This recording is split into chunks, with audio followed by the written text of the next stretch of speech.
A Ondřej. No Jardo. Dneska to bude úplně přesně takový, jak je to v naší práci. A hovno? Ano, samý vtip, zábava, sranda a zase sranda. A pak vám nebudu rozumět a vy se mi budete smát. Děkuju pěkně.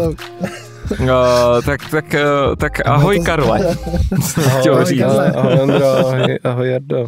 Ne, já jsem chtěl říct, že to bude skvělý samozřejmě. Jo, jasně. Ty jsi chtěl říct, no nevím, co jsi chtěl říct, rovnou si hodil šrapnel takzvaně. Tak takováhle situace je u nás. Dnešním hostem je náš spolupražič, spoluparťák, spolukámoš, nazdar kámoš. Ahoj. Ahoj. Ty ho ani nezdravíš? Teď jsem řekl ahoj. Jo, aha, a zatřel, dobře, promiň.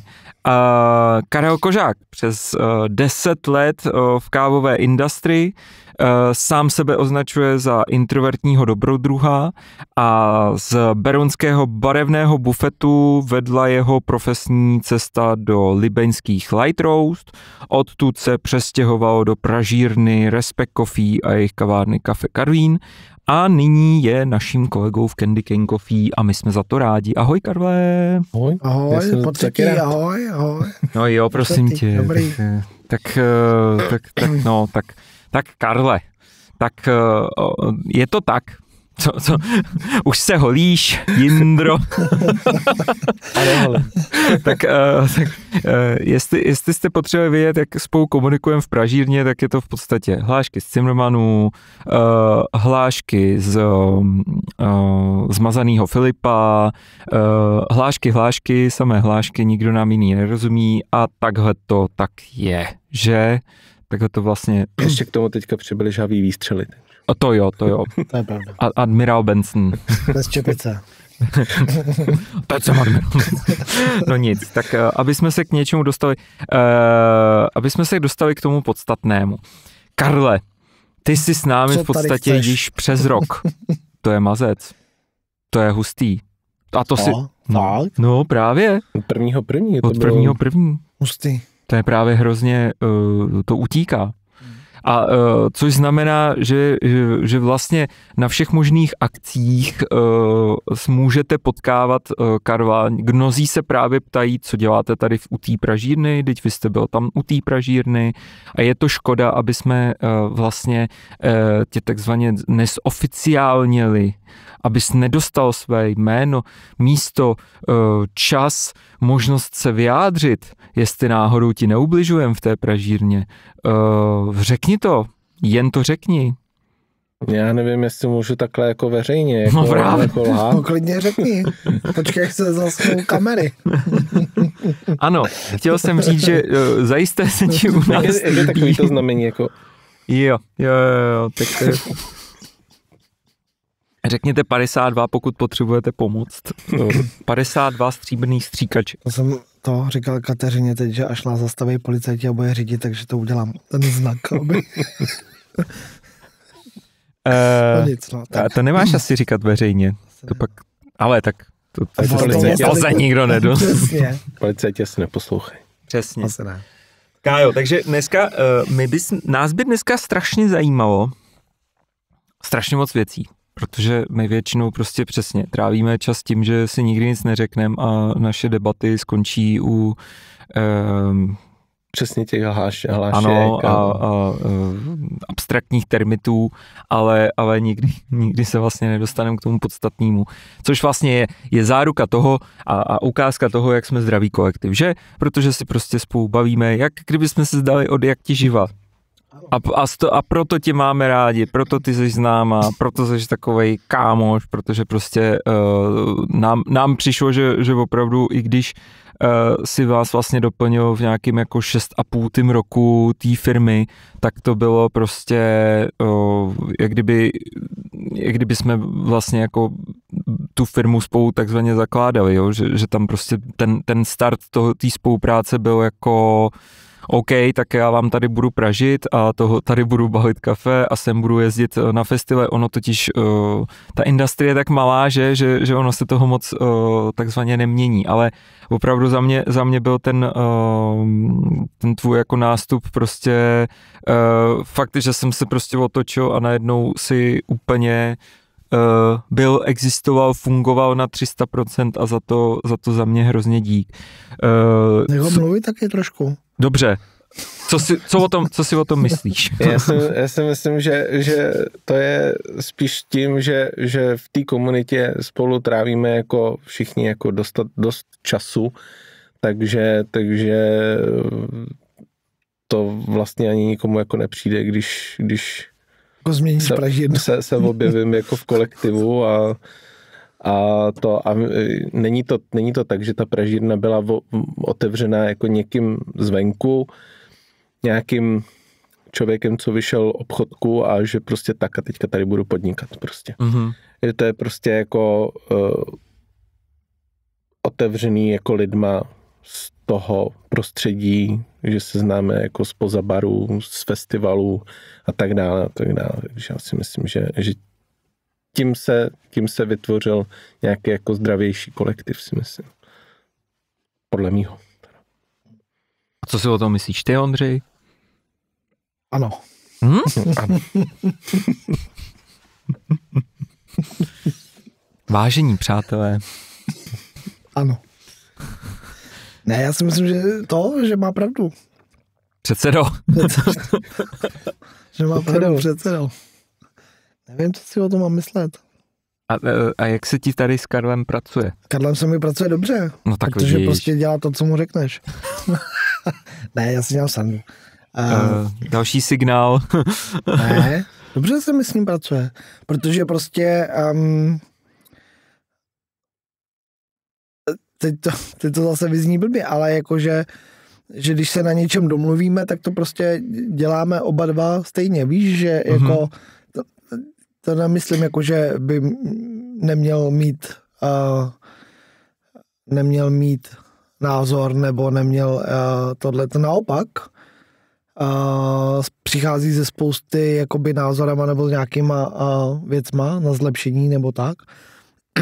Ale zároveň, když se prostě domluvíme na něčem, že to budeme dělat takhle, protože to tak je prostě dobrý nebo efektivní, tak je ochoten a je jako schopen to dodržovat, aniž by prostě musel za každou cenu vymýšlet prostě nějakou věc. Což jako, nevím, jestli to nezní šplbě, ale jakože podle mě je na to, aby vždycky najdeme nějakou společnou cestu. Ta pražírna, aby to fungovalo, nebo minimálně v tom pražení, tak jako mi přijde, že to je fajn, když se shodneme na nějaký cestě, než když prostě každý to děláme jakoby jinak. No. Protože konzistentnost je prostě základ. No to rozhodně. No. Jako představ si, že by vlastně bylo jako vidět na těch šaržích a dokonce by prostě jako byly třeba jako feedbacky od těch kaváren, že jako jsou tam vlastně jako pro nějaký každý týden to chutná jinak. No, jako na základě toho prostě, kdo stejně jako v restauraci, že? Taky jako tam, nebo ne stejně jako v restauraci, ale v restauraci je vždycky jako vidět, když se změní směna v kuchyni třeba. Že vlastně nevím, jestli se to stává teďka, jako dlouho se to nestalo, ale jakože předtím... Protože jsi dlouho nebyl v restauraci, Kájo. Několikrát za sebou, Kájo. Několikrát za sebou.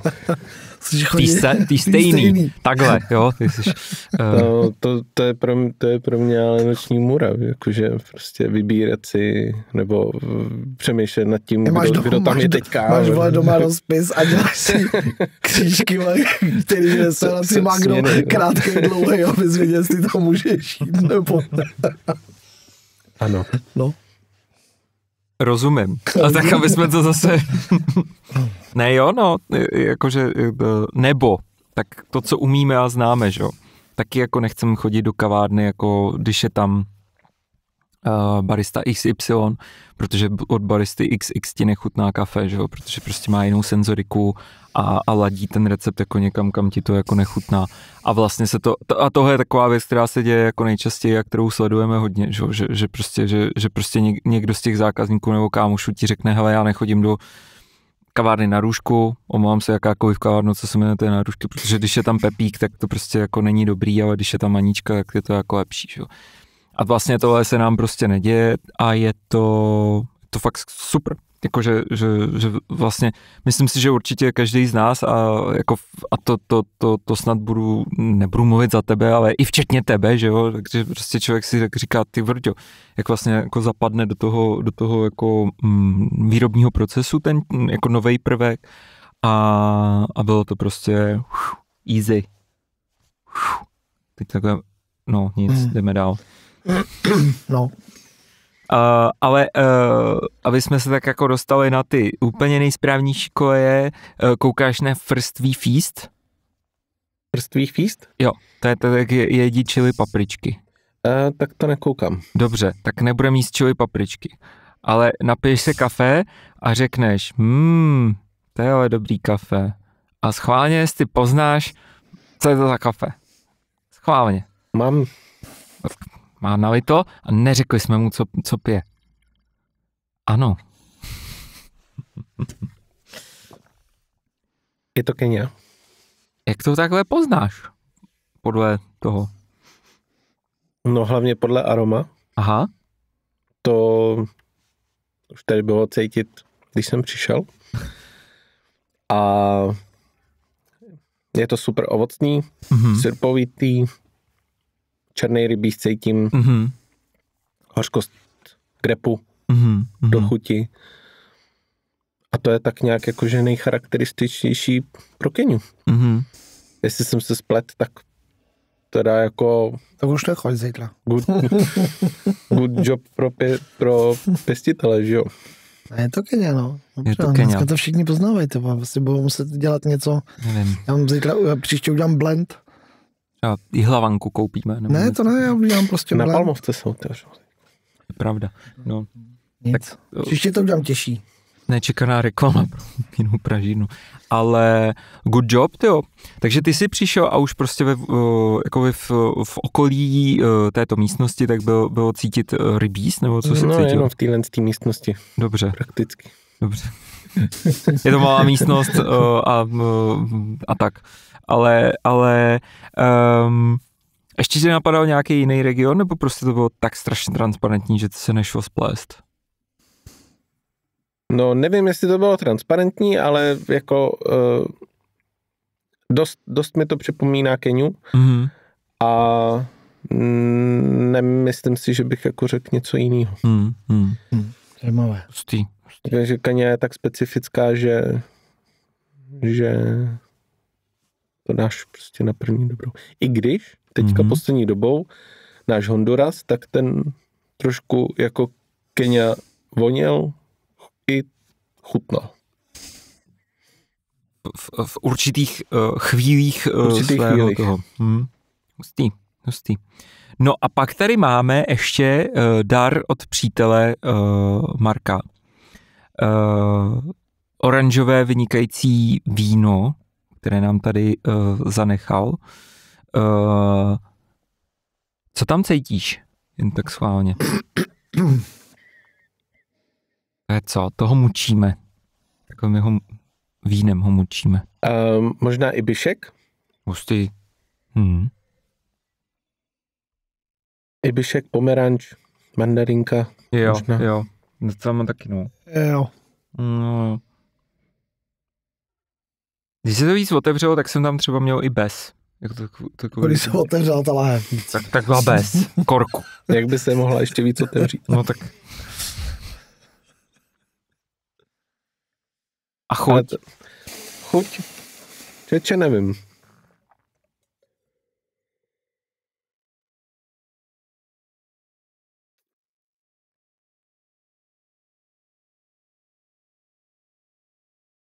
Tam bych možná řekl ten bez. Asi. OK. Bezový květ spíš. Hustý. Jo. To je zajímavý. Zajímavý, veď? Pro někoho. Nevím, asi. Super. Mně se hrozně líbí vidět na tobě, jak pokročilou máš prostě senzoriku. Jak jsi prostě jako fakt najetej na popisování věcí, že jako ta senzorika je věc, kterou jako za mě jako vždycky jsem tě vnímal, jako jak hrozně tě baví cuppingy, jak prostě tě baví i soutěžení, že jo, na cup tastingu, jak tu senzoriku prostě jako rád trénuješ a prostě přijdeš do místnosti a cítíš Keniu, díky. To prostě, já jsem, nevím. Úplně. Já jsem úplně mimo. Úplně. Ale úplně, takže tak aspoň to tady vidíte, že máme kolegy na správných místech. A tomu ale takovýhle tvojí expertíze a schopnosti prostě podívat se na sklenku a říct, to je víno. Oranžový. Vlastně oranžový. Ale to poznáme v průhledný skleničce. Tak tomu předchází teda nějaký jako start toho, jak ses do celé té industry dostal.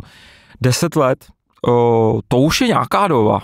A před 10 rokama tak to tady vlastně jako přistál ten v podstatě nějaký radící se trend jako výběrovky, takže dá se říct, že jsi jedním z takový té první generace takových těch jako nadšených baristů, bych to tak jako viděl. A byl to barevný bufet teda, nebo takhle? Byl to barevný bufet, ještě předtím vlastně ten podnik se jmenoval Šťastná koza. Mm-hmm. Vlastně tam je to ještě spojený s obchůdkem s biopotravinama, teďka už je to úplně někde jinde. Barevný bufet byla potom jako vegetariánská nebo veganská restaurace, tak, takový bistro, kavárna, že vlastně i ty dezerty k té kávě byly bezlepkový nebo veganský a tak dále, ale prostě našla se tam i jakoby normální verze s mlíkem. I ze začátku tam bylo i maso chvilku, okay. Ale prostě takový jako super maso z farmy Loužany, nějak tak, kuřecí, super kuřecí. A postupně se z toho stávalo bistro spíš pro tu klientelu, která vyhledává bezlepkové věci, bez mléka a tak dále. A k tomu obchůdku a i později k tomu bistru byla vlastně přidružena jakoby kávová sekce a tam jsem začínal s kávou. Jsem se tam vlastně dostal to vlastní kamarádky bratr a vlastně přes to jsem se tam dostal. Já jsem předtím pracoval na železnici a tam jsem tak nějak jako vyhořel a potřeboval jsem úplně něco jiného. Takže vlastně z profese, kde se člověk jako skoro nesetkává s lidma, tak jsem šel do profese, kde se skoro furt prostě na denní bázi. Ale od té doby se to všechno jako začalo zlepšovat, i jako člověk potká jako super lidi, prostě najde si svoje stálý zákazníky, má radost, že je tam vidí a prostě furt jako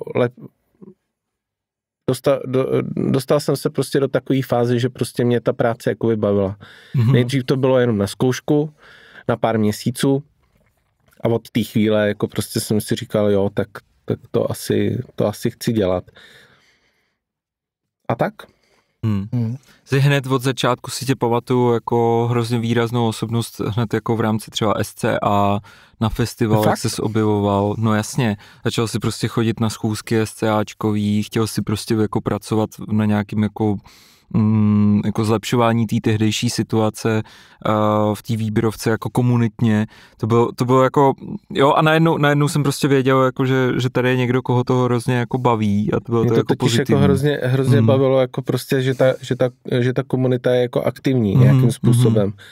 A vlastně z Berouna, z podniku, který vlastně jako skoro nikdo nezná, než jenom jakoby místní a pár pár lidí, co se tam třeba jako přijalo podívat skrz knihu kávy nebo něco takového, tak a jelikož jsem bydlel v Praze, já jsem do Berouna dojížděl, takže jsem byl jako rád, že se můžu jako nějakým způsobem zapojit. Jasně. Jezdil s vlakem a měl jsi na to slevu aspoň, že jsi tam dělal? No právě, že ne. Odešel jsem moc brzo na to, abych měl doživot. Tak nic, no. Takže a potom teda přišla kotva z nové otvírající se výběrové pražírny Lightroast. Já jsem vlastně jako ve volných chvílích, tak jsem tak nějak jako chodil očumovat prostě do Double B a tam jsem se seznámil právě s Lukášem Brosem a i s Jimem Hůzou, že vlastně, tak potom, když jsme se s Lukášem bavili, tak on říkal, že ho oslovili, že se bude otevírat nová kavárna a jestli bych to nechtěl otevřít jakoby s ním. Já jsem se na to chytnul a vlastně jakoby... Čátečnická chyba. No, jak se to vezme, no, jakože... Ne, jako bylo to super, byli jsme jakože do toho zapálení a vlastně Lightroast Coffee měl i pod palcem Fanda Roháček, který vlastně jakože taky vyhrál. Champion. Mistr Kávy se to předtím jmenoval, nebo už Barista roku? To byl Barista roku. Už to byl Barista roku? No, šampion 2013, myslím. Omlouvám se, Fando, jestli ti dávám špatný titul. Špatnému roku. Každopádně mu to někdo odpářil. Byl mistr. A to mě taky jakože nakoplo. Říkal jsem si, wow, jakože to může být jako fajn spolupráce a tak jsme tam začali zařizovat bar. Teda mělo to nějakou dobu jakoby zpoždění, což to bylo vlastně... v doku? To bylo v doku. To tam je vlastně do dneška. No. A mělo to teda nějaký zpoždění, což jako otevření kavárny vždycky mívá a tak jsme chodili Fandovi pomáhat do limonádovny a do toho jsme dělali jako ten bar, no. No a potom teda přichází... Tam jsem byl jedlo, pardon, že do toho skáču. Tam jsem byl 2 roky, pak jsem teda jakoby musel skončit, protože už toho bylo hodně. A protože těch lidí začalo chodit víc a víc a jsme nemohli sehnat jako další lidi a už jsem to nezvládal, no. A taky jsem se jako vždycky když stejně jako když jsem odcházel z Berouna, když jsem odcházel z Lightroast, i teďka z Respektu, tak vždycky to bylo v době, kdy jsem měl jakoby nutkání se jakoby někam posunout zase dál, protože jsem viděl, že prostě, že nějakým způsobem stagnuju na jednom místě a potřeboval jsem se zase posunout o něco dál. Což v té době teda to byl Respekt a tam přichází teda tvoje pražičské umění a učení a zdokonalování pod vedením Zdenka Smrčky. Zdravíme, můj taky velký mentor, takže jak to probíhalo? Nebo jako byl nejdřív jako barista v Café Karlín a pak přesun do pražírny? Jak říkáš, v Café Karlín tehdy se otevírala i Radlická, Kolej a trhy na Jiřáku, trhy na Kulaťáku, tady v Dejvicích, všude, Design Market a všechno možný. Takže tam jsem ani jakože moc dlouho jako nebyl za tím barem, mám takový dojem. Je to tam trošku jako splývá, ale bylo to jako hrozně krátká doba, kdy přišel Zdeněk a říkal, že Honza odchází z pozice a že budou potřebovat ještě jako dalšího pražíče. Jestli bych to nechtěl dělat. Bylo to někdy, si myslím, že před Vánocema. A já jsem řekl jo. No, vůbec jsem si jako nikdy nemyslel, jako, že bych to někdy chtěl jako dělat.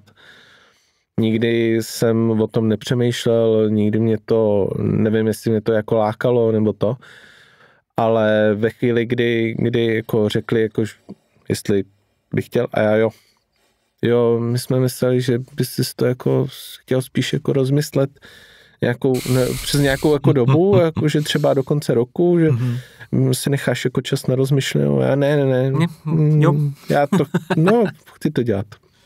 Dobře. Ani jsem vůbec nevěděl, jako do čeho jdu. No jasně. A vlastně jakoby pod vedením Zdeňka a i Honzy, tak vlastně jsem do toho postupně jakoby pronikal. Chodil jsem i ve volných chvílích, tak jsem chodil do pražírny a sosal vědomosti a nakonec jsem jako zjistil, že vlastně to je něco, co jak to říct, kde jakoby uplatním nějakou svoji úchylku přes konzistenci a vlastně dělání všecko, abych udělal vždycky stejnou várku, abych ji udělal jakoby co nejlepší a tak. Takže od té doby to dělám a baví mě to furt. No a takže ty jsi vlastně jako ty jsi vyzkoušel minimálně, to je Gießen vlastně, 15-kilovej. 15-kilovej. Pak si přišel k nám, a to jsme ještě měli Mill City.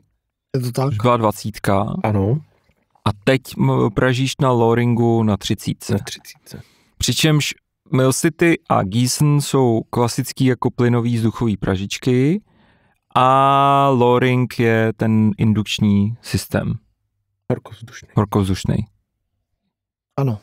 Jaký v nich máš jako rozdíly? Nebo na čem se ti jak pražilo? A jestli to dokážeš vlastně nějak jako popsat asi uživatelsky, jako zkušenostně, jako co tě bavilo, nebavilo, jak to bylo? No tak když bych si měl vybrat mezi těma 3 pražičkama, tak bych si vybral určitě Mill City, protože vlastně to byl tak jakoby hezký stroj, který je vlastně dělaný pro pražiče, že vlastně tam byly vychytaný takový věci, které prostě třeba u Giesenu nejsou. A byl hrozně mohlo se tam si hrát jako spoustu věcma. A vlastně takhle. Kdežto u toho Giesenu třeba, tak tam se daly měnit třeba stejné věci, jako třeba otáčky bubnu, airflow a tak dále, ale už to nebylo jako náhned. Bylo to tak uživatelsky přívětivé. Přesně tak.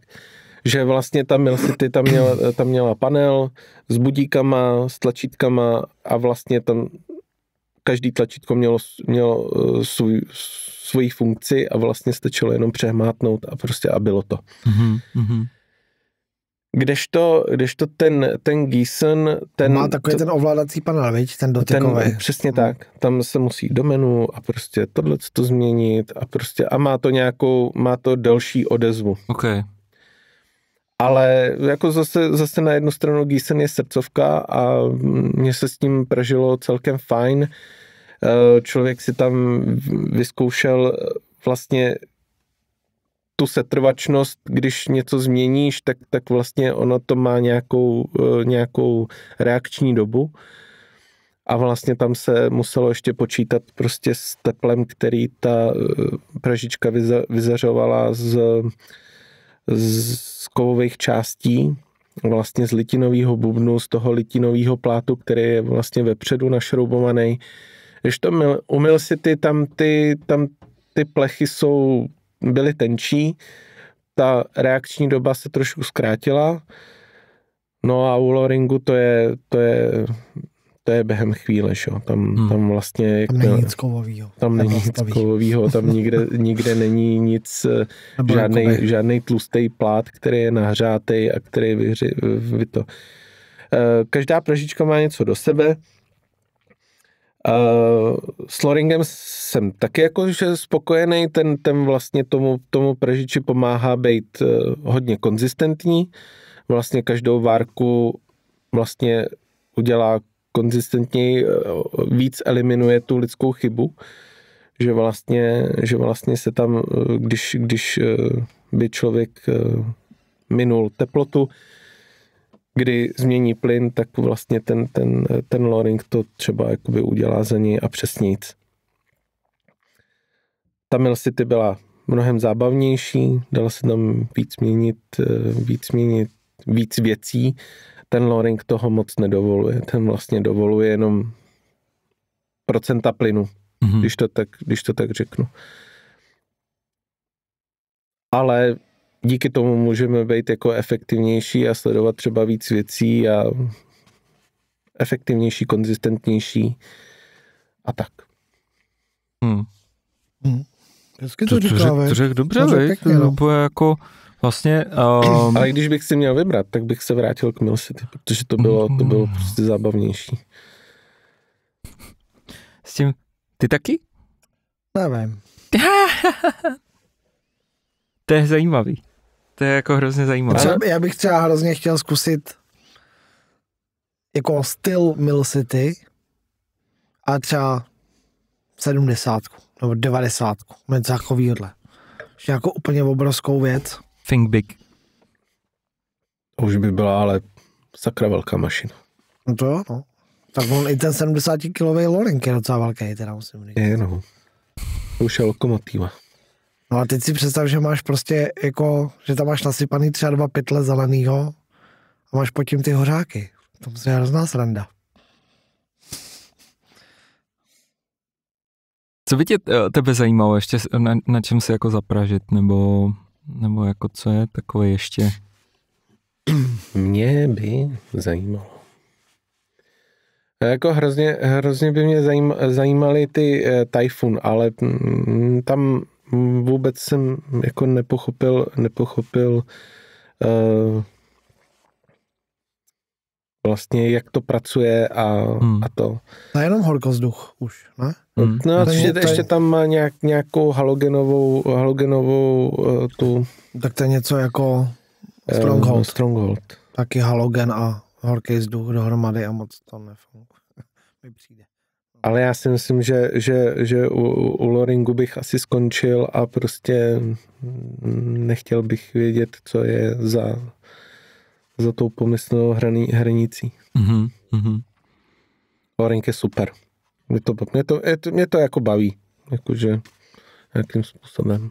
Vlastně o loringu si můžete poslechnout už v jednom z vydaných podcastů, kde vlastně jsme popisovali, jak ho ještě teda Zdeno s Ondřejem vybírali, jak si o tom ho testovat. A... Mě vlastně na tom loringu baví to, jak jakoby ta automatičnost, nebo spíš jakoby ta technologie té pražičky jako takový. Víš, že jakoby to třeba není tak zábavný jako na tom Milcity, ale jako obecně, když se nad tím zamyslíš, jako to, že to někdo jakoby myslí takhle, že to funguje tak, jak to funguje, je prostě skvělý. Jediný, co bych tam změnil, ten operační systém, ten vypadá trošku... No, je takový, taková 386, no. Jakože. Windows 95. Tak, no, takovýhle prehistorik, no. Ale... A stále si jako na to zvykáš, nebo už vlastně my už jsme přes půl roku, že jo, jako se na tom praží, to bylo od léta, vlastně takže půl roku, ne, 9 měsíců, něco takového. Plus minus, 8 měsíců, dejme tomu, jakože, že to, jak se ti s tím žije, jako dneska už je to úplně jakože everyday job, stereotyp prostě toho nastavování, nebo furt to jako... Jako nedokážu říct, že když tam hodím jako nový kafe, tak na první batch to bude jako prostě super. Jako furt se jako zbavuju nějakých jako předtím zažitých věcí, že musíš počítat právě s nějakou setrvačností a tak dále. Ale je to mnohem lepší než před půl rokem, kdy jsme s tím začínali. Teďka už jako člověk ví, co si tam může jako dovolit a tak dále. Jo, tam to je prostě jako vidět, že najednou neděláte testy 2 nebo 3, ale najednou prostě už jste zase jako v takovém tom, jako že přijde kafe, podíváte se prostě do poznámek, vyhodíte test, projdete si to kafe, upravíte si recept a najednou jako druhý batch je úplně krásně jako produkční, jako že jo. Opět, moje maminka má radost, zdravíme maminko, že má co pít, jako ty první beče, všechny neziskovky mají radost, že mají prostě kafe z těch prvních várek a nemají radost, že už nechodí ty druhý, který už to... No, takže už jste asi zase už jste až moc dokonalí, kluci. Že v tom je to jako pěkný. Je to pěkný. Mě by vlastně jako zajímalo, kromě teda toho jak se ti jako praží, tak jak se ti jako kafe pije? To z Loringu, nebo? No, máš pocit, že už jako třeba si vnímáš, když vnímáš jako z plynový pražičky a z loringových jako roastů, když napijíš jako jiný pražírny, tak už to v tom jako vnímáš, nebo a je to pro tebe pozitivní už, nebo třeba jako máš furt jako rád třeba ten, nebo preferuješ prostě plynový pražení? Já bych to ani tak nějak jako nepoznal, kdyby mi to jako neřekl člověk, že to třeba je ze vzduchové pražičky, nebo to. Tohle to jako nějak moc jakoby nevnímám. Kdybych se na to nějakým způsobem zaměřil a pamatoval si, že prostě ze vzduchové pražičky to chutná tak a tak, z plynový tak a tak, ale na to jsem se nikdy nezaměřil. Takže vlastně se radši zeptám, než abych dělal chytrý řeči a řekl, tohle to musí být z Loringu, to pražené na Loringu, že?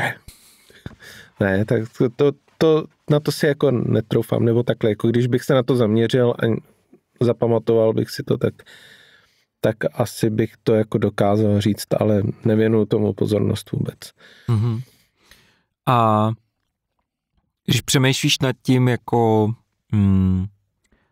jo, že vlastně máš tu senzoriku, že máš napitý kávy, který tě jako baví, jsou nějaký pražíny, ke kterým třeba jako ještě vzhlížíš jako v tom jakým stylem jako oni pražejí ze zahraničí, nebo tady jako je to fakt jako o těch oblíbených jako pražírnách, nebo jestli prostě i vyloženě máš nějaký pražiček, kterým koukáš pod ruce jako přes Instagram nebo přes právě tu degustaci těch jejich jako pražení? Jako ne, že bych jako úplně vyloženě někomu koukal pod ruce a snažil bych se jako to udělat stejně. Já bych spíš byl rád, kdyby to chutnalo tak, jako nějak originálně prostě. Díky vlastně velkým jako dodavatelům, jako je třeba Nordic Approach, tak vlastně se může jakoby lehce stát, že vlastně v České republice budou mít třeba tři pražírny stejný kafe a vlastně tam jde už jenom o to, jak se k tomu postaví ten daný pražič. Takže vlastně jako spíš se snažíme najít jako nějakou společnou cestu jako s Ondrou, než jako si říct, hele, chtěl bych to napražit tak jako tamhle Pepa z Horní Dolní. To asi jako tomu a jestli vzhlížím k nějaký pražírně, asi ne. Asi jako za poslední dobu, jak člověk pije spíš vlastní kafe, jak chodí, jak máš každý den cupping a vlastně pak to piješ celý den a po případě si vezmeš testovací batch domů, tak vlastně už toho moc jako nepijeme jako jinýho. furt je jako super coffee kolektiv, ten si vždycky jako rád dám.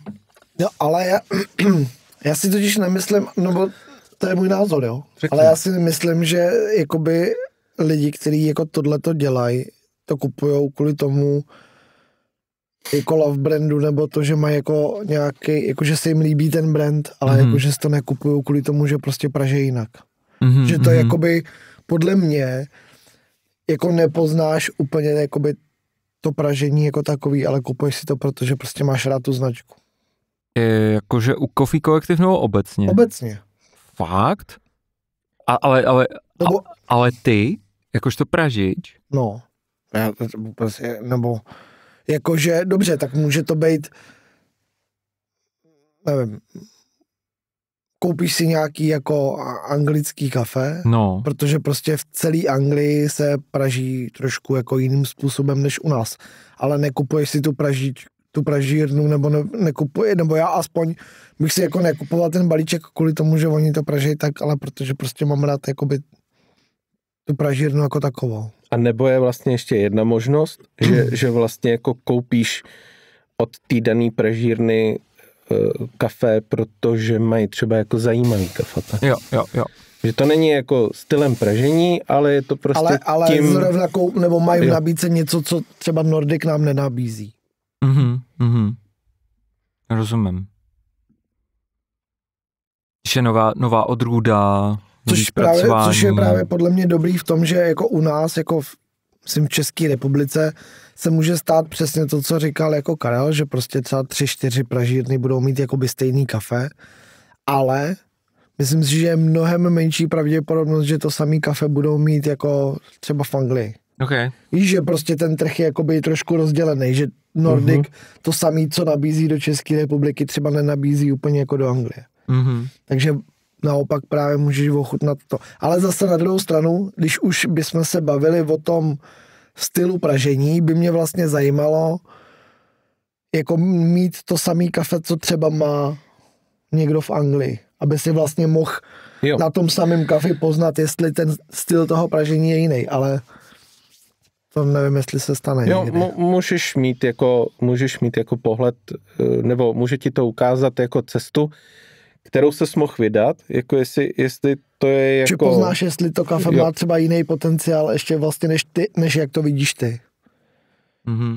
Ale nikdy se vlastně jako nechceš dostat vlastně do toho samého bodu, co ta druhá pražírna.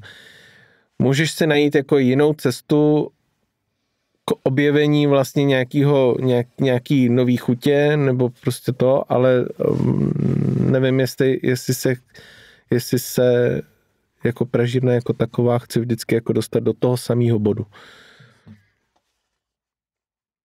Dobře, tak jo. Já to teda takhle beru. A když to stáhnu úplně na tvoji subjektivitu, tak jaký kafe Karel, osoba Karel, ne pražič Karel, jaký kafe máš fakt jako nejradši, nebo jaký kafe si vzpomeneš, že bylo jako co si ochutnal? Co jsem ochutnal, tak bylo... Tak určitě. Malej. Bylo od pražírny Malefic. Malefic? Hustý. Ty už nejsou, ne? No. Ty už dlouho nejsou. A to jsem si koupil, to jsem ochutnal na Coffee Festivalu. Hustý. Když tady byli. Sitko Ekartovou. Ona tam pracovala a pomáhala je sem dílovat. Zdravíme. Dneska je to zdravící díl. Dneska, tyjo. Já vůbec nevím, kdo to je. Pardon.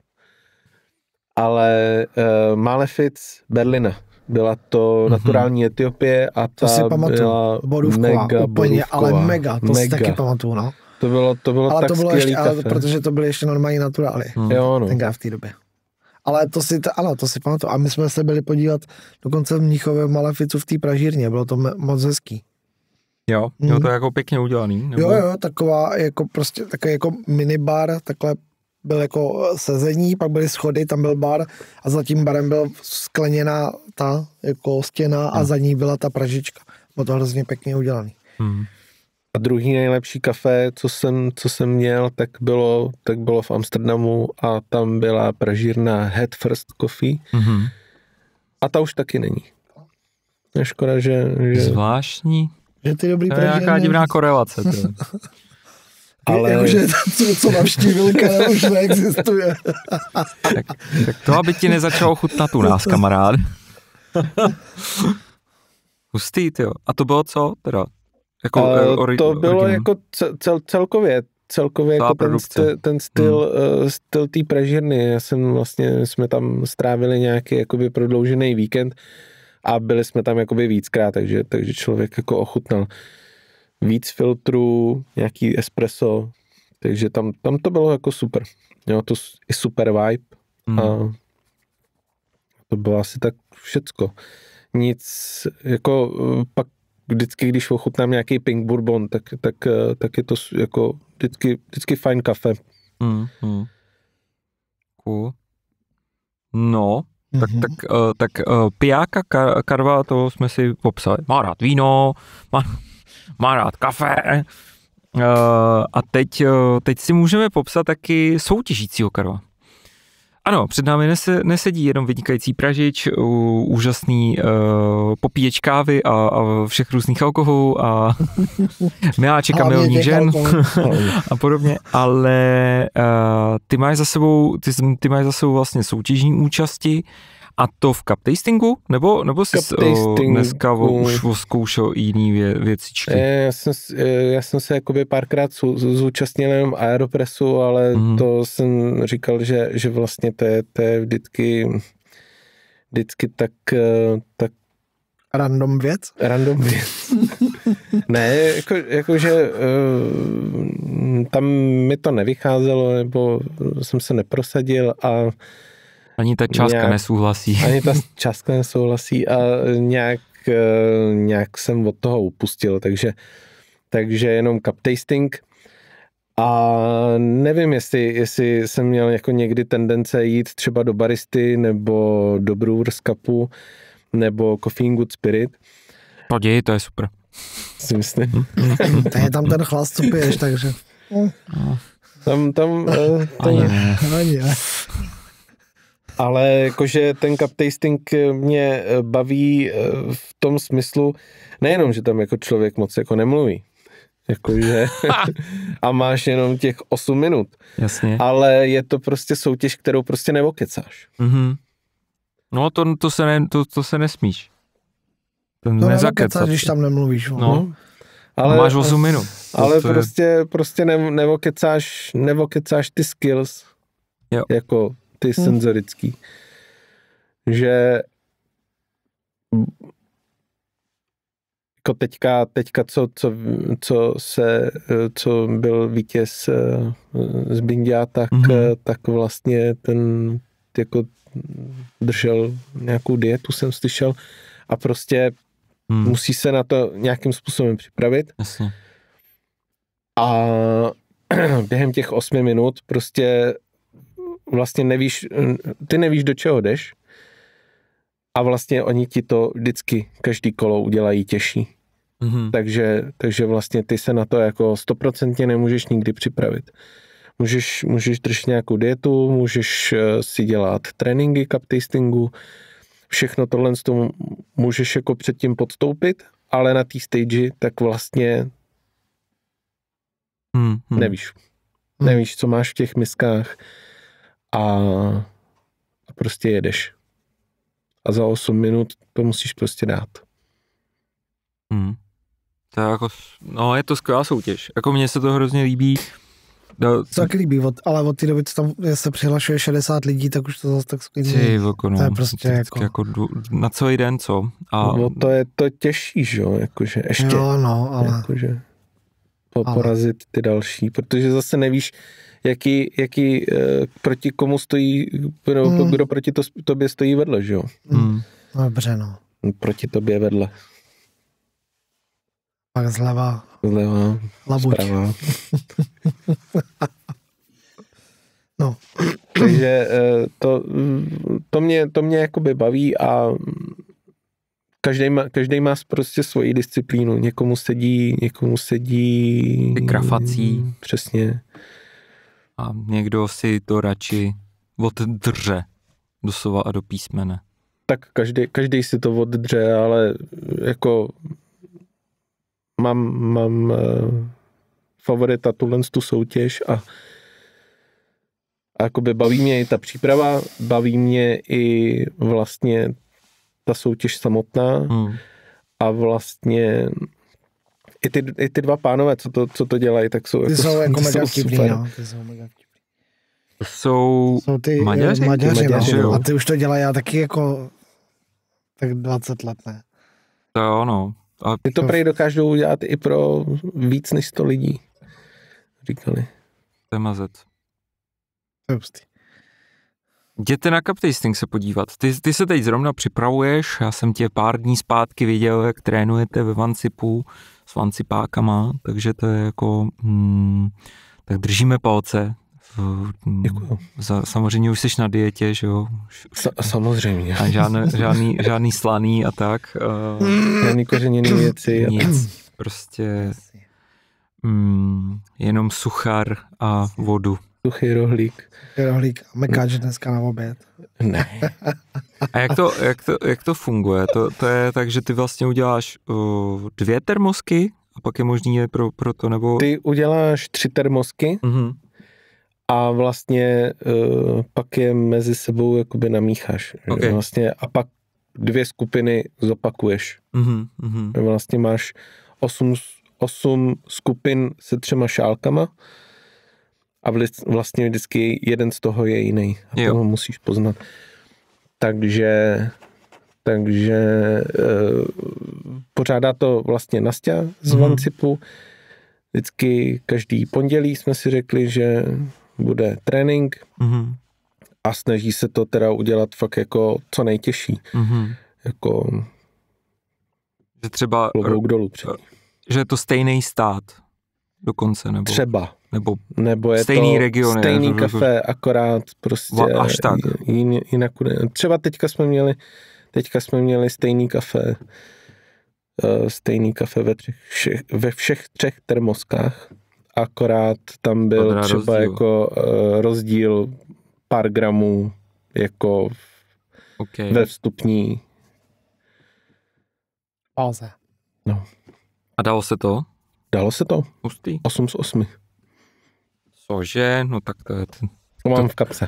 Je to... To se asi bude vysílat až po cup tastingu, takže...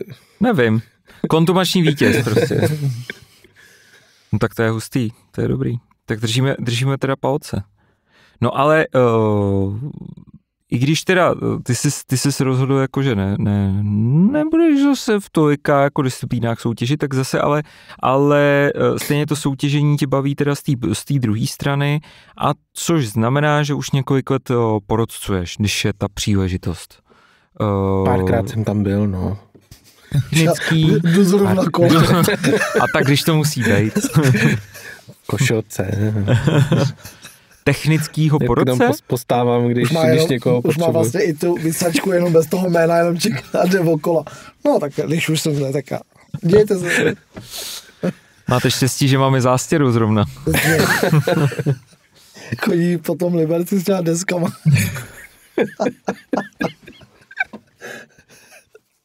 To je jenom o to, jako jaká soutěž se zrovna dělá, že jo? Jako, kdyby náhodou bylo... Blbý je, že to bylo zrovna v Brně, že jo? Ty schodil po Liberci. Loni jsem nebyl, byl jsem v Liberci a ono to bylo v Brně. Nejčastěji tě můžou lidi potkat v pozici technického porodce? Technického porodce. A máš i nějakou senzoriku? Máš, že jo? Mám za sebou senzoriku na Brewers Cupu. Tady i s Ondrou. A to vlastně na kompulzory. A to bylo dobrý? To bylo dobrý. Akorát zrovna ten rok tam mi to nějak asi nevím, jestli jsem to byl nadšenej? Z toho byl nadšenej, ale to bavilo? Jako bavilo, vždycky mě to baví. Mě to baví. jako ta technika mě spíš baví víc, protože zase to je prostě věc, kterou prostě neokecáš.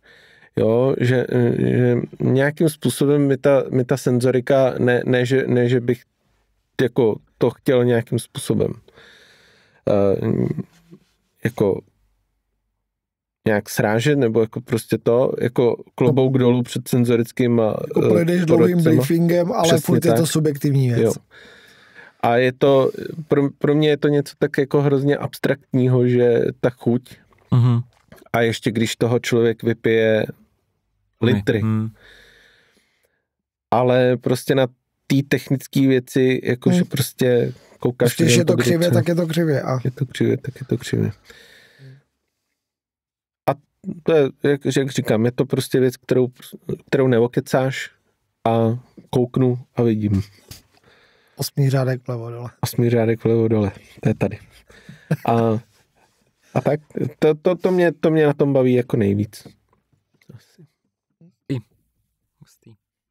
Takže po porcování budeš teda nějakým způsobem pokračovat? Rád bych se v tom jako nějakým způsobem posunul, obzvlášť v komentářích ve skoršítech, ale jo, baví mě to, baví mě hlavně zase ta komunita okolo toho, přijedou poroci ze zahraničí, prostě zase to jsou jako nový znalosti a jako celkově ta komunita okolo toho je jako hrozně super. A vlastně i s nima strávíš prostě celý víkend v nějaký jako uzavřený společnosti, jasně. Protože se jakoby moc nemůžeš bavit ani se soutěžícíma, ani to. A tak.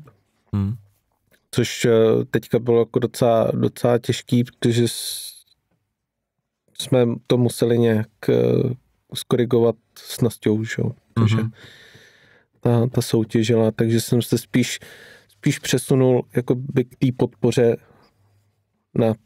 zase na její straně. Jo.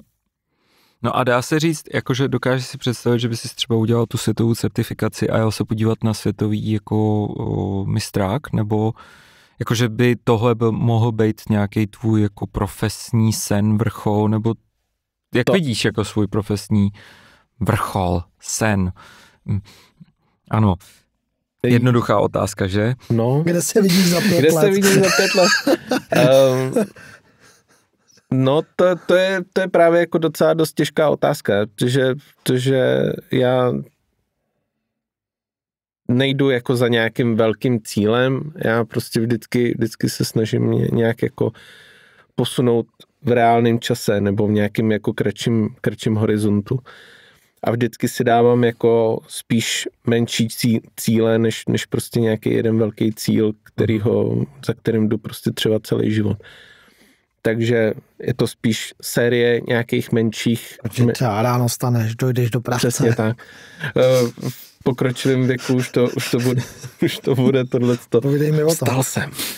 Ale jakože spíš série menších cílů, než jeden velký, který prostě třeba ho nikdy jako nedosáhneš. A vlastně přitom vždycky jako dalším cílu, když ho dosáhneš, tak prostě víš, na co máš dál a dál a dál a dál. Dobře, tak nám prozrať jeden menší cíl. Jeden menší cíl? No 5letka, no. 5letka. Ne, tak asi bych se chtěl dostat na nějakou jako třeba zahraniční soutěž, jakože teďka byl barista v Německu,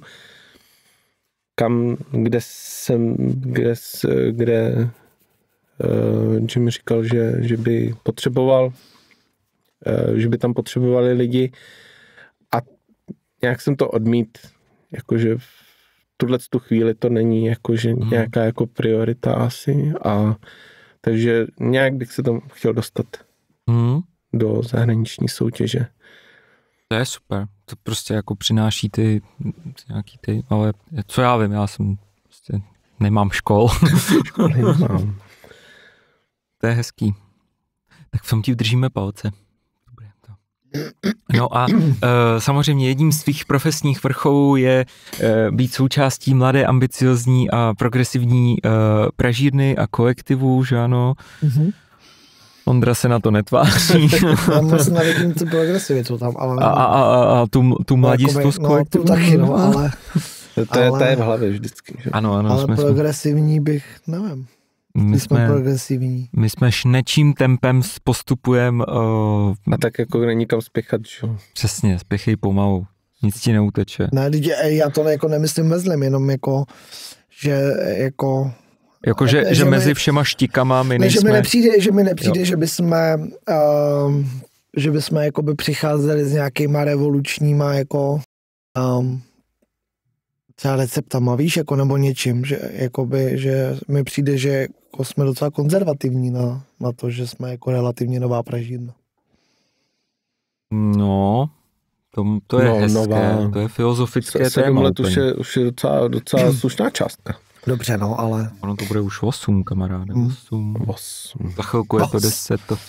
No, ale no, nebo jako víš, jakože, nebo aspoň já ve svých očích mám jakoby progresivitu spíš takovou, jakože vidinu něčeho, že děláš prostě něco taky jako víc punkovýho, což si nemyslím, že bychom jako byli až tak jako punkoví. No a tebe vedlo k tomu spojit své síly s našimi silami to, že s nás vnímá jako progresivní pražírnu, anebo stagnující, nebo ne stagnující, jakože konzervativní pražírnu, nebo takovou normální pražírnu. Co tě jako vedlo k tomu se k nám?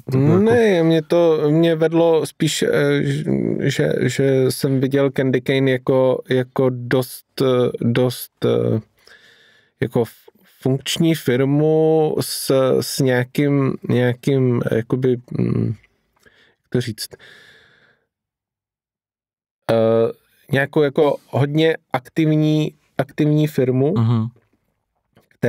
která vlastně se snaží jako neuzavřít se v tom areálu v Malešicích a jenom prostě prodávat kafe přes internet.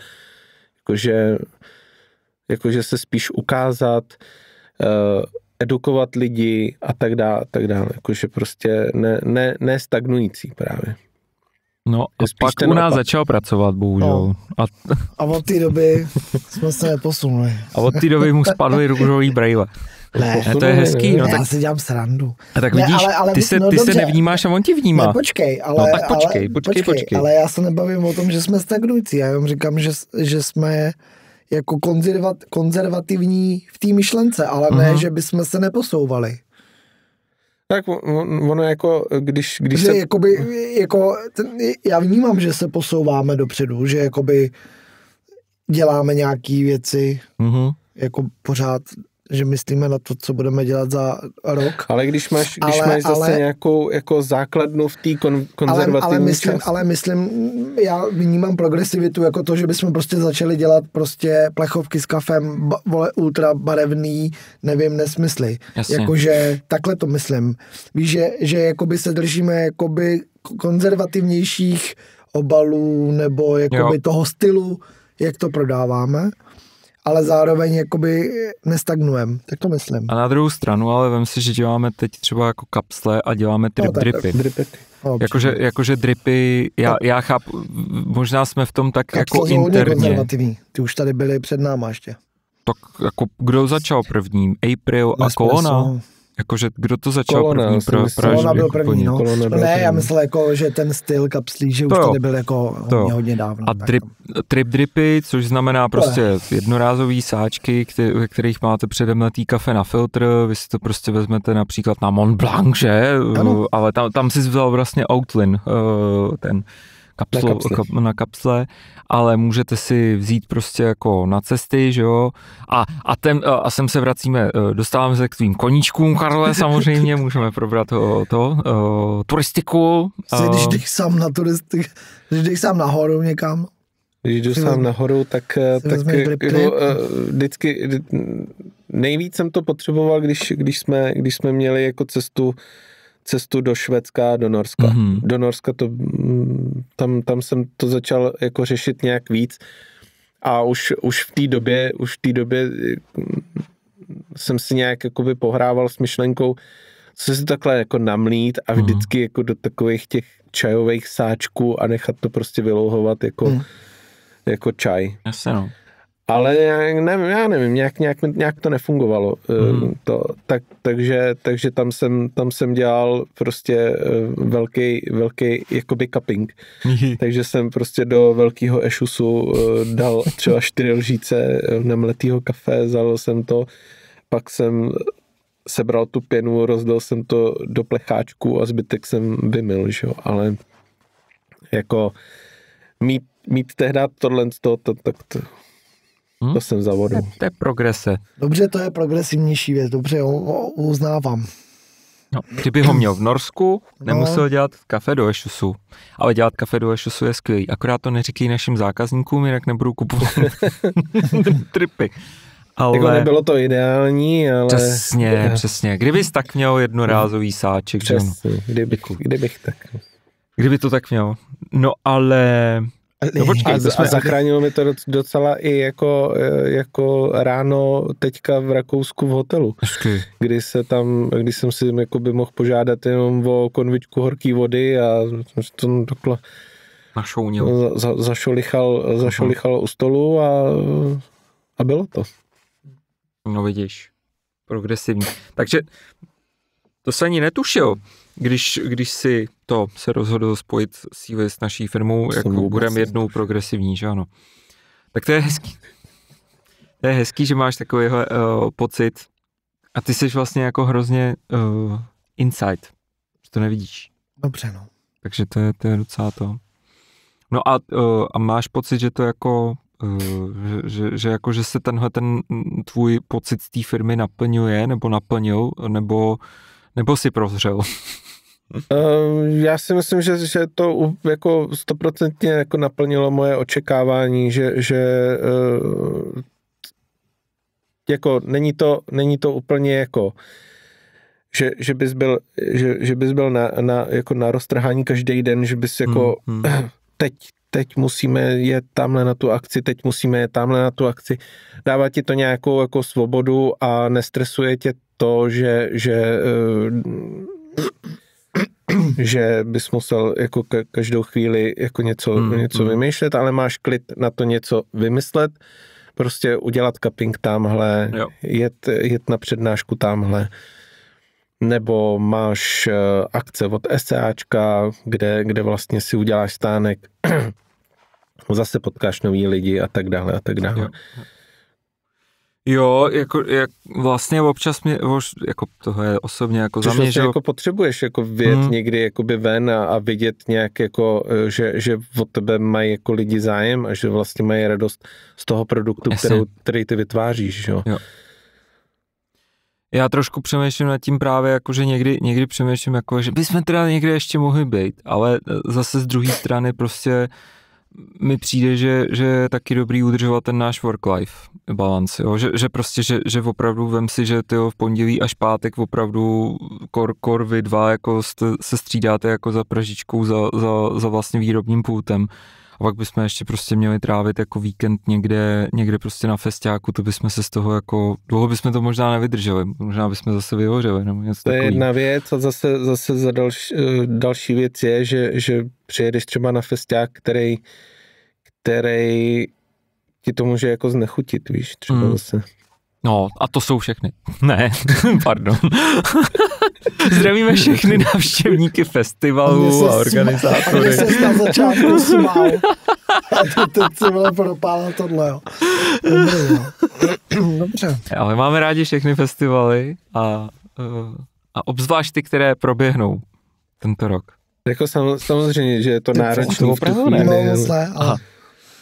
Takže to je jako náročný, jakože prostě fyzicky, psychicky, jako mluvit s lidma a tak dále, ale vlastně jako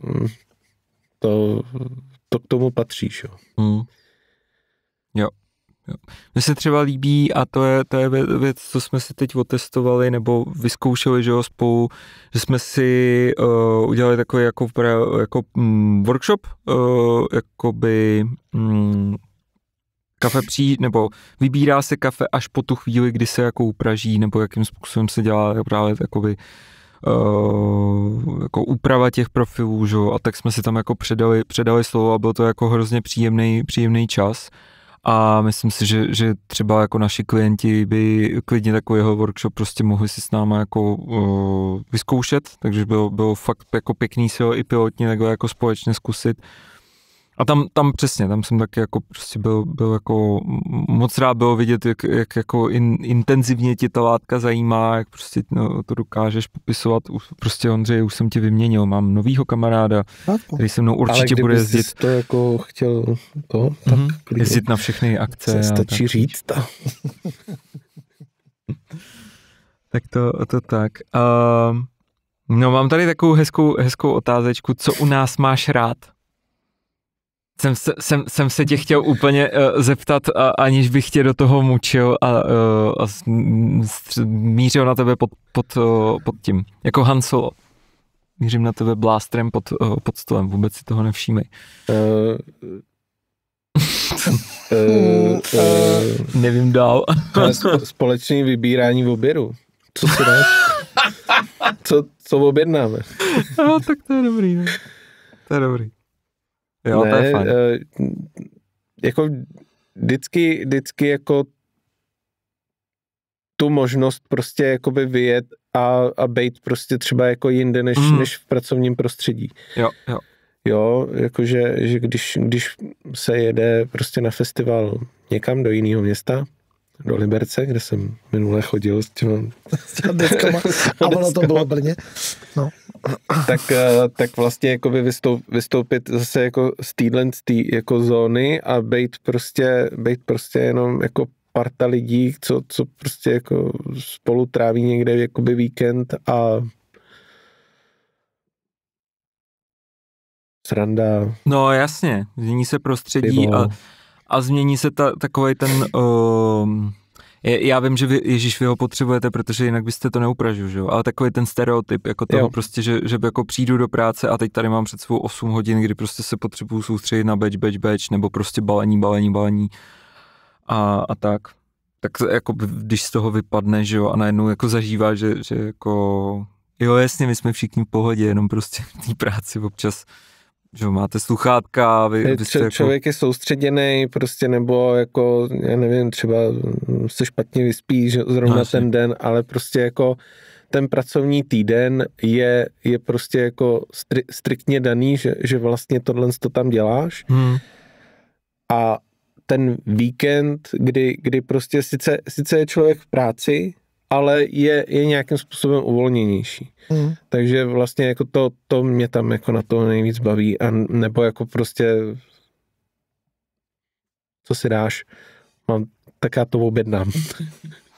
Což vlastně teď mi řekl něco, co musí být strašně náročný pro lidi, kteří nás třeba znají prostě z festivalů nebo z podcastů a pak prostě přijdou si třeba pro kafe do té pražírny a myslejí, že prostě zažijou prostě ten kolotoč, jo. A tam prostě jako všichni jo, kloboučky, paraplíčka prostě a pak prostě tam vidějí ty lidi v těch montérkách, mají ty sluchátka a prostě jako, pro co si jdete? Objednávka, děkujeme, nashledanou prostě. Máte čísnou objednávky. To máme tady. My se vám omlouváme, že to tam není prostě jako na tom, v Luna Parku. Ale... Budeš se malovat jako klaun od teďka, Karla. Až přijdu. A budeš mít ten červený nos. Boty. Přesně. Jak ti nebudou čouhat, také špičky s rolničkama spoza stolu, tak nechoď do práce. No. Dobrá. Nebo Karolovi přivezte v oběd nějaký zajímavý. To pak možná si ho získáte a on řekne for. Ale a za něj nechtějí zaplatit. No právě, to je teda ne vůbec, to takhle to nemyslíme, ale... Děláš toho. No. Lazemboucha. Gumičky došly. No a teda, když máme yin, musíme mít yang. Co tě štve? Co tě sere? Za co bys nás nejradši řekl? Vědni, oškliví kluci. Takhle byste to Asi nic jako konkrétního není, jako prostě každá prostě jsme každá práce nikdo má konkrétně, prostě všichni. Nikdo konkrétně, ani nic konkrétně. Ne, každá práce má jakoby nějaký jakoby svoje světlé stránky, tmavé stránky a jakože nedokážu jako něco vypíchnout. Ale Po těch tmavých opatrně, jo. Ale jakoby pokud si to jakože, pokud bych to jako specificky jako, když bych to jako dokázal specificky říct, tak by mě to jako opravdu štvalo. Pokud to nedokážu, tak vlastně jako v tu chvíli si řeknu, blbý, ale prostě jako neskazí to jakože celkový dojem. Mm-hmm. Což jako a diplomatická odpověď. No a mě teď na mě on míří tím blástrem a děs něho nečekali. Jediný co, tak třeba, když jsme se bavili o těch akcích, tak já jsem vždycky jako Ty jsi byl zvyklý, když třeba někomu prochází za zádama, že jo? Jo, ne, ale tak to bylo jako ze začátku, že jo? Tak vždycky jako položíš prst, že jo? A nešťouchej furt do mě. A pak byla úplně prostě... Ještě jednou do mě šťouchneš. Stichla celá místnost a zrovna v tu chvíli zaznělo, ještě jednou do mě šťouchneš a já ti propíchnu, ty vole. A v tu chvíli se na mě všichni otočili, ale prostě Karel mě fakt asi jako 2 hodiny v kuse, vždycky, když procházel za mnou, tak mě píchnul prostě pod žebra. Já jsem tě nepíchnul pod žebra, já jsem položil prostě prst na záda a prostě jakože... Ale v obě ruce jsi měl tady. Jejda. No nic, tak to ani nebudu říkat, co to. Tak tohle že jsem tě... Ne, to ne. Já jsem spíš vždycky jako rád na věci jako připravený. Jasně. Takže náš punk, naše progresivnost, cože? Ano. Aha, jsme tady. Ti nedělá dobře. Jako tak na to si člověk jako zvykne. Jako, že prostě, a jako my jsme jako docela dost jako pohotoví v přípravě jako na akce, takže tím se to jakoby vymaže vždycky, že jo. Vlastně jako ten stánek je vždycky tak jako rychle zabalený, že a všecko má člověk připravený, takže vlastně jako nemá cenu se jako rozčilovat, protože vlastně nic takového jako neexistuje, jako nepřipravenost. Rozhodně. Máme černý pásek v připravenosti, to teda jo. Jako vždycky se něco zapomene, ale jakože prostě to už si jako myslím, nechci říkat, že úměrnost toho, že se něco zapomene, se zvyšuje s tím, když to připravuju já.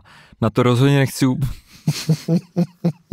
upozorňovat, ale jistou korelaci bych tam dokázal pozorovat. Ale, a proto nás je víc, že si vždycky jako někdo na něco vzpomene, že třeba že nám chybí. Že jsem třeba neměl něco připravovat já.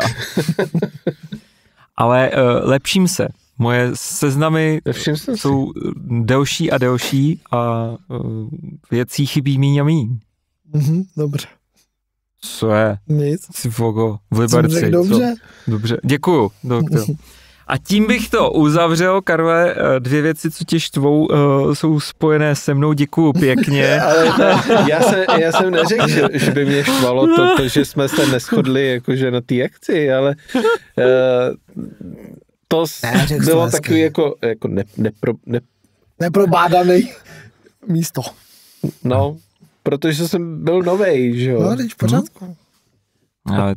A to jsem myslím, že jsem šel jenom na výpomoc, ne?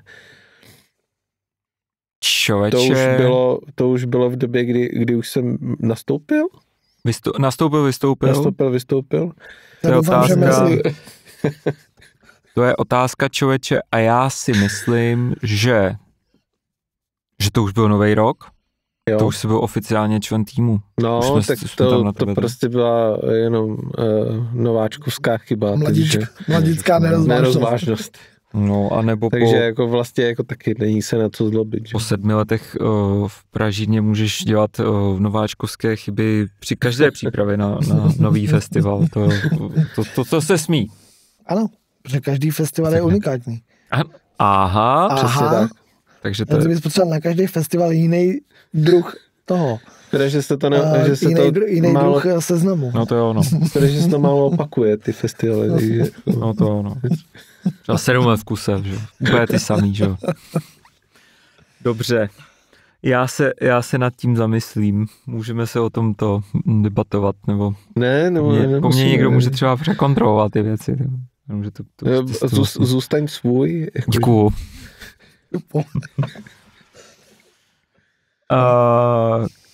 Dobře. Karolina, tě asi jako hlavně to, co si přeju já, je, aby jsme tě málo štvali tím, jak jsme progresivní. A punk. Aby tě pražit cukrátkový kafe stále bavilo, aby si měl v té práci nejen stereotyp, ale něco, co tě v tom baví, aby jsme tě byli schopní podporovat prostě v nějakým jako tvým osobním, jako právě třeba jako porodcovství nebo soutěžení a podobně. To je jako hlavní za mě. Já jsem fakt jako za ten rok jsem prostě jenom šťastný, že jsi s náma a jsem fakt rád, že jsi prostě jako přišel s tím, že bys nás chtěl jako rozšířit a my jsme řekli, ano, pojďme se rozšířit. je to vynikající příležitost, takže za to moc dík. Já děkuju. Já děkuju. Za životní příležitost. Tak se budeme určitě těšit na další festivaly a na další obědy a na další... A vy se taky můžete těšit na další festivaly a Karla s náma. Přesně, protože jak jste slyšeli, společně jsme vynikající kupa parta para švandy a zase zábavy. Švadných chasníků. No. Tak jo, tak díky Kájo, že jsi přišel. Já děkuji za pozvání, děkuju. Jo, taky děkuju, mám poděkovat. Jardo, dík, že jsi přišel. Děkuju, já jsem rád přišel. Tak jo. Tak zase někdy. Tak zase přijdeš někdy. No, tak když mě pozvete. Tak jo. Tak čau. Mějte se hezky a někdy na akci a kdyby jsme náhodou neměli klaunské nosy, když přijdete do Pražiny, tak se vám omlouváme, ale my tam vlastně pracujeme, že jo, taky. Je to tak, někdo to musí udělat. Čau, Karel. Tak. Ahoj. Dobrou.